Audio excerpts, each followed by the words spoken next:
Thank you for joining us for this video. This should help you work with Maranatha's template and sample paper. This makes the formatting of papers easier. Won't help with content much. That's up to you, but this should help you a great deal with the writing of your paper. When you log into My Maranatha, this is normally the page that you come to. Go to My Groups. If you're an undergrad student, you will see Bible and Church Ministries. If you're a graduate student, you'll see the seminary page. We'll use the seminary page, but they look pretty much the same. When you come to this page, there's a number of widgets on the left that will be helpful to you, but we are particularly concerned now about the research module. So we will open the research module, and at the very top, you see two key documents. This is the research paper sample. We're going to open that and walk through the paper. This is the standard paper. On the right, you will see the standard paper template. Open this, use this for writing your paper. You might want to open the sample paper and print that out so you have it right beside you. Before we leave this page, notice that we have also a research paper template with no title page. It used to be called the alternate template, still called that in some classes. And so use this if there's not to be a title page. There's also the devotional template and sample here. Seminary students have to write those. There's also the reading report in either PDF, download it, print it, fill it in by hand, or the Excel version, download it, type the information in, put the page numbers. It will do the math for you. And then at the bottom, there are some helpful internet links and the research resources software, which may help some of you. It's called Zotero. Some find it helpful, some find it a pain. Try it out, see what you think. So we're going to go to the sample paper. We're going to open this paper. It's a Word document. We'll walk through it. As we go through this paper, it's laid out as a normal paper. Please ignore the red in terms of the actual paper itself. None of this red will be in the template, but this is to help you see what is taking place on the page in front of you. Very first line of a paper, when it has a title page, is going to be either Maranatha Baptist University or Maranatha Baptist Seminary. Please take one or the other out. Replace the word title with your title in all capital letters. It's a report, it's a research paper, it's a position paper, whatever the document is supposed to be called, use that word there. And then, of course, in the fourth line, put in the actual number of your course and the name of the course. And then it would be helpful to change Joe B. student into whatever your name. Put in the month and year, no date necessary. On the next page is actually page 1 of the document. It's set up in the template to start with a 2-inch top margin. So it's already set up for you. The purpose of the templates is to make it fairly easy for you to format a paper. And this sample is just going to work through that template and help you figure out how to use the template itself. So the one that you're going to use for the vast majority of your papers is the research paper template standard. If the teacher does not give you a format, use this one. This is the one that you're going to use almost always. We use Turabian as our standard, but Turabian gets somewhat complicated. Nancy Weimeister has shrunk Turabian down to a much easier book to work with. If you do not have a copy of Nancy Weimeister's book, I would strongly encourage you to get one. Quite frankly, until you do your doctorate, you'll probably never need to look at Turabian. Weimeister is usually sufficient. And what we have done in this document is take Weimeister and put it into a paper format that you can look at. Every paper should have an introduction, and so we are now on page 2 of the introduction to this paper. Sometimes the introduction is a paragraph or two. Sometimes it's a couple pages long. Depends on how complicated the theme is or how long the paper is. The longer the paper, then generally the longer the introduction. Every paper should have an introduction. The purpose is to describe the problem, the question, the theme, discuss its importance, explain what the writer is planning to accomplish in the paper, perhaps put your limitations down. I can't do this or I can't do that, don't have enough room, don't have library resources, whatever. And then you should have some final statement. The templates that we use for the College of Bible and Church Ministries and for the seminary make heavy use of styles. There's a tab here called Styles. I find that frequently it's easiest to click this little arrow in the corner, open these styles here on the right side, and we are basically going to use these styles right here. When we enlarge this a little bit so we can see, you can see that these various styles have certain kinds of names. We'll talk about those in a minute. The M in front of these styles, well, it means Maranatha. So these are specially designed styles for us. So when you're writing a paper that is more than 3 or 4 or 5 pages long, you should probably use some kind of headings.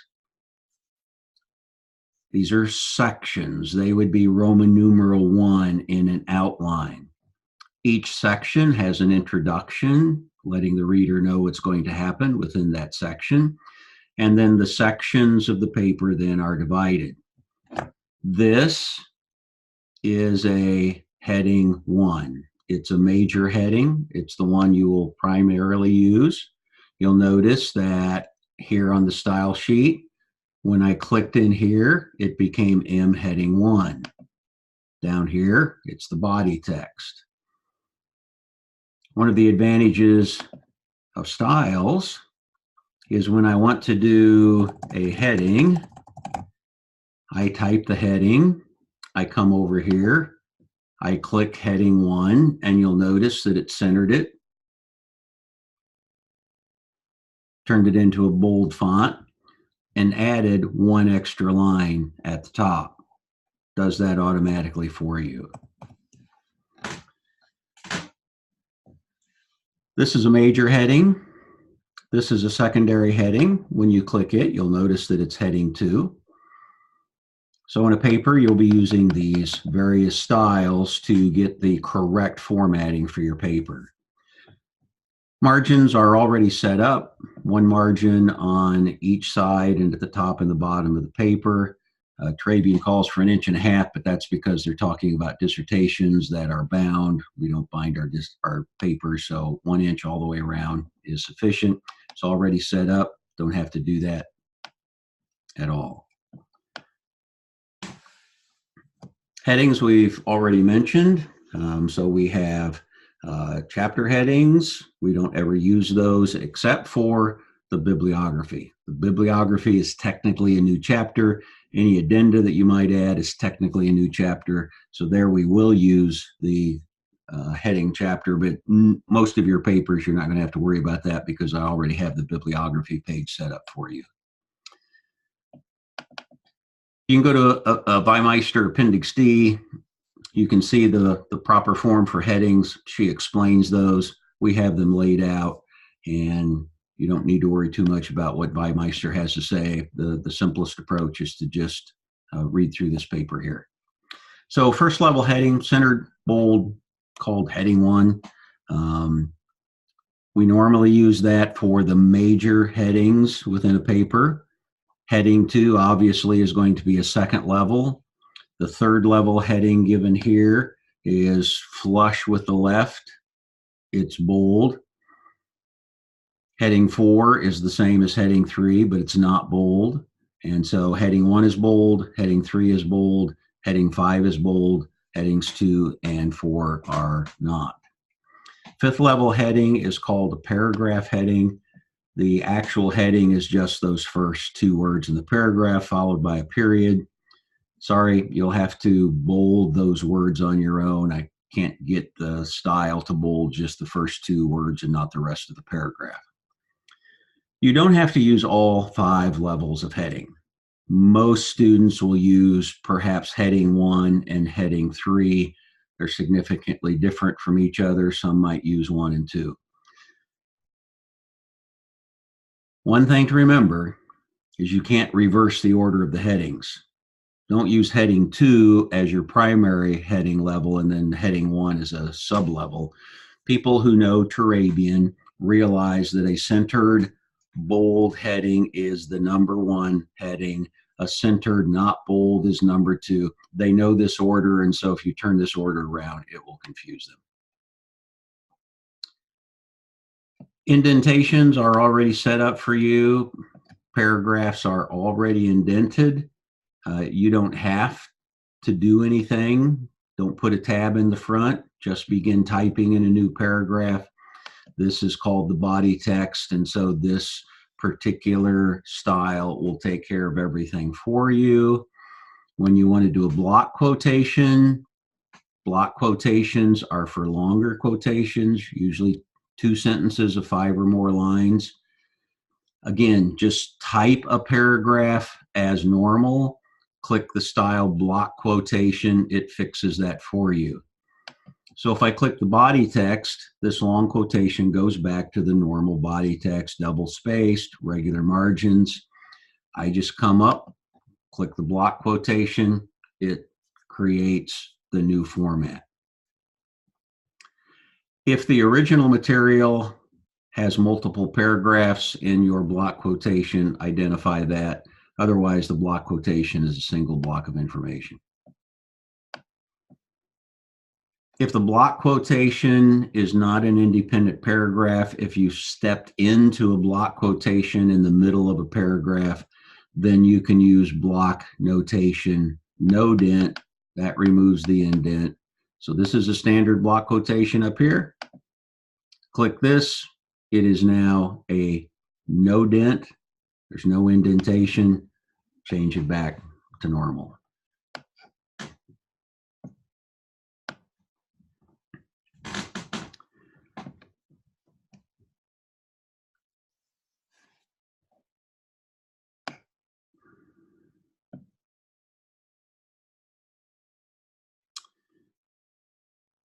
We use footnotes for 2 reasons.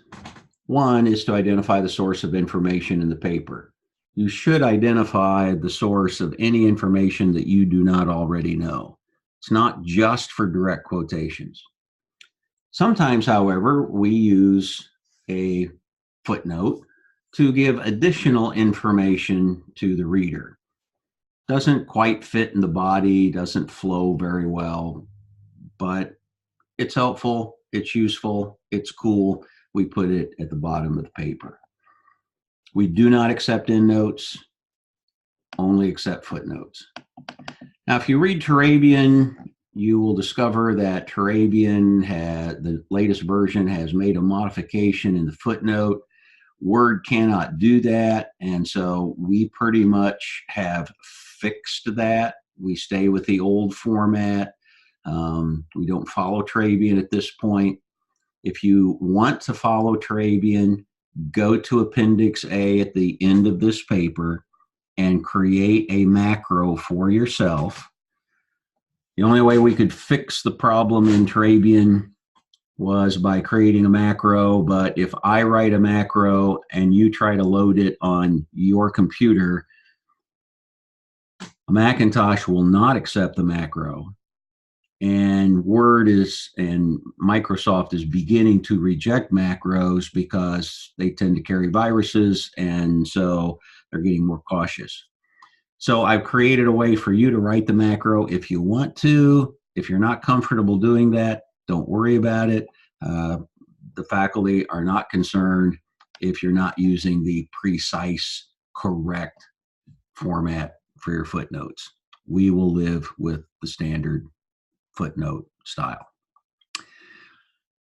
One problem that does develop sometimes is people copy out of perhaps the bibliography and paste that information in the footnote, and it changes the footnote look from from what's supposed to be to the bibliography. It looks like a bibliography entry instead of a footnote entry. That's easy to fix because all you have to do is when you're down here in this footnote, just go up here to footnote text and click that. If you copy it from the bibliography, this is what it's going to look like. We don't want it to look like that. So you just go up, click footnote text. The formatting is fixed. Not a problem.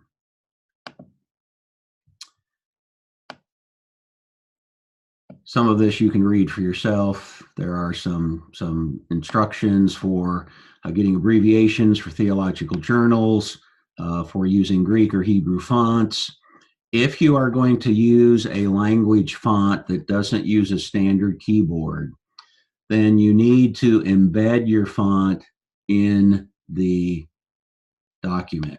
So you go up to File, you go to Options, you go to Save, and down here you click Embed Fonts in the file.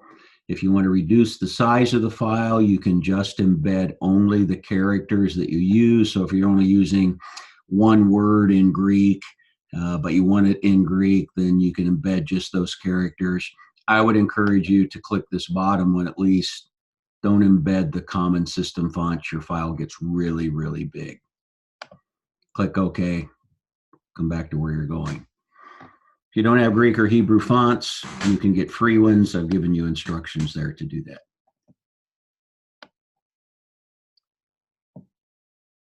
So we hope that this will help you.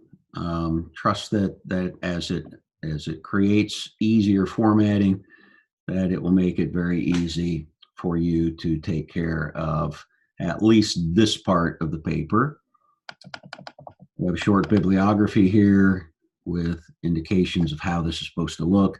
You'll notice that when you click inside of the bibliography, your style in bibliography, if there was some other style, you copied this from someplace, and this is what it looks like when you type it in. It's very easy to just go back to your bibliography, click that style, automatically makes the adjustments.